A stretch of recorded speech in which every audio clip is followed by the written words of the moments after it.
ಇನ್ನು ಮಿಥುನ ರಾಶಿಯವರು, ಮಿಥುನ ರಾಶಿಗೆ ವ್ಯಯಸ್ಥಾನದಲ್ಲಿ ಗುರು ಆಗಿದ್ದಾನೆ, ವೇದದಲ್ಲಿ ಗುರು ಆಗ್ತಾನೆ. ಗುರು ಬಂದುಬಿಟ್ಟು ವೇದದಲ್ಲಿ ಆಗೋದಕ್ಕೋಸ್ಕರವಾಗಿ ಯಾವುದೋ ಒಂದು ಕೆಲಸದಲ್ಲಿ ಹಣಕಾಸುಗಳನ್ನು ಕಳ್ಕೊತಕ್ಕಂಥದ್ದು, ಯಾವುದಕ್ಕೆ ಆಫೀಸರ್ ಗುಡ್ಡ ಯಾವುದೋ ರೀತಿಯಾದಂಥ ಒಂದು ದೊಡ್ಡ ಆಫೀಸರ್ ಆಗಿದ್ದರೆ ಹಣ ತೊಗೊಂಡು ಲಂಚ ತೊಗೊಂಡು ಸಿಕ್ಕಾಕೊಳ್ಳೋ ಸಂದರ್ಭಗಳು ಜಾಸ್ತಿ ಇರುತ್ತೆ. ಲಂಚ ತೊಗೊಳ್ಬೇಕಾದ್ರೆ ತೊಗೊಳ್ಳೋದು ಕಷ್ಟ ಆಗುತ್ತೆ, ತೊಗೊಳ್ತೀರ ನೀವು, ಆದರೆ ನೋಡಿಕೊಂಡು ಹುಷಾರಾಗಿ ನೋಡ್ಕೊಂಡು ಹೋಗೋದ್ರಿಂದ ಯಾವುದೇ ರೀತಿಯ ತೊಂದರೆಗಳಲ್ಲಿ ಯಾವುದೇ ರೀತಿಯಾದ ತೊಂದರೆ ಕೊಡೋದು ತಪ್ಪು, ಯಾವುದೇ ರೀತಿಯ ಲಂಚ ಕೊಡೋದು ತಪ್ಪು ಹಾಗೂ ತಗೊಳ್ಳೋದು ತಪ್ಪು. ಆದರೆ ಯಾವ್ದು ತಗೊಂಡು ಈ ಸಿಕ್ಕಾಕೊಳ್ಳೋ ಸಂದರ್ಭಗಳು ಜಾಸ್ತಿ ಇರುತ್ತೆ.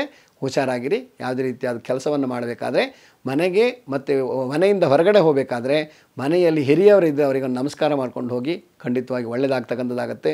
ಹಾಗೆ ಕೈಯ ಅಂಗೈಯಲ್ಲಿ 4 ಬರ್ಕೊಂಡು ಹೋಗೋದ್ರಿಂದ ಒಳ್ಳೆ ರೀತಿಯಾದ ಫಲವನ್ನು ಪಡಿಬೋದು. 4 ಎಡಗೈಯಲ್ಲಿ 4 ಅಂತ ಒಂದು ಚಿತ್ರದಲ್ಲಿ ಅಥವಾ ಒಂದು ಯಾವುದೋ ಒಂದು ಪೆನ್ನಲ್ಲಿ ಬರ್ಕೊಂಡು ಹೋಗೋದ್ರಿಂದ ಸಕ್ಸಸ್ ಆಗ್ತಕ್ಕಂಥದ್ದು ಆಗತ್ತೆ ಅಂತ ರೀತಿಯಲ್ಲಿ ಹೇಳ್ಬೋದು.